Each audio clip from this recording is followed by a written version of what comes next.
Fish Town ကျွန်တော်ဒီ Kotemba train နေပြီးတော့မှတက်ဖို့အတွက် Kotemba station ကျွန်တော်ရောက်ရှိလာဖြစ်ပါတယ်။ကဲ Kotemba အကြီးရောက်ပါပြီ။ဒီ Kotemba station နေပြီးတော့မှ Fish Town ရဲ့ငါးပါးချီကို bus ကားနဲ့ကျွန်တော်စီးသွားပါတယ်။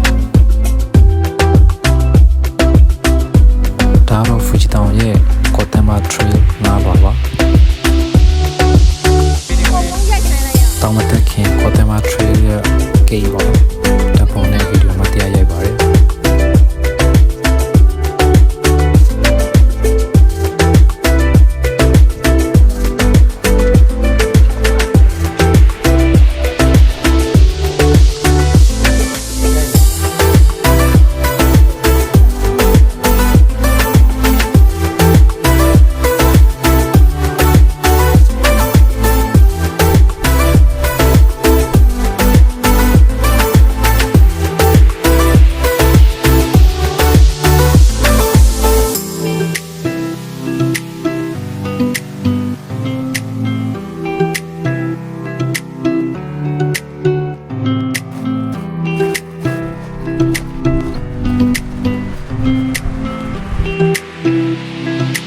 ဒါတော့လမ်းကြောင်းမှာတက်ပြီးတော့ပြန်ဆင်းတဲ့အနေအထားလေးပါခင်ဗျာ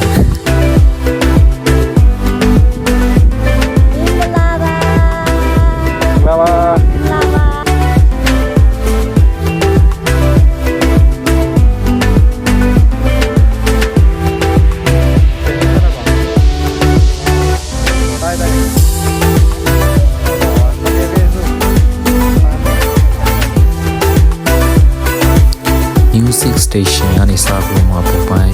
ရတူတူဆိုတာနဲ့ပေါ်လာတာနဲ့ကျွန်တော်ဗီဒီယိုတွေတက်ပေါ်တင်ပြဖြစ်လို့ဗျ။တောင်ထိပ်မနက်၄နာရီခွဲလောက်ရောက်သွားပြီးတော့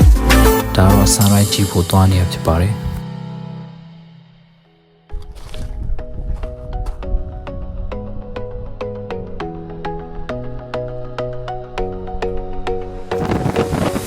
တောင်ထဲနေပြီးတော့မှမင်းရတဲ့ကိုရိုက်ခွန်းနဲ့အတူဗီဒီယိုဆက်ပြီးဆွဲပါတယ်။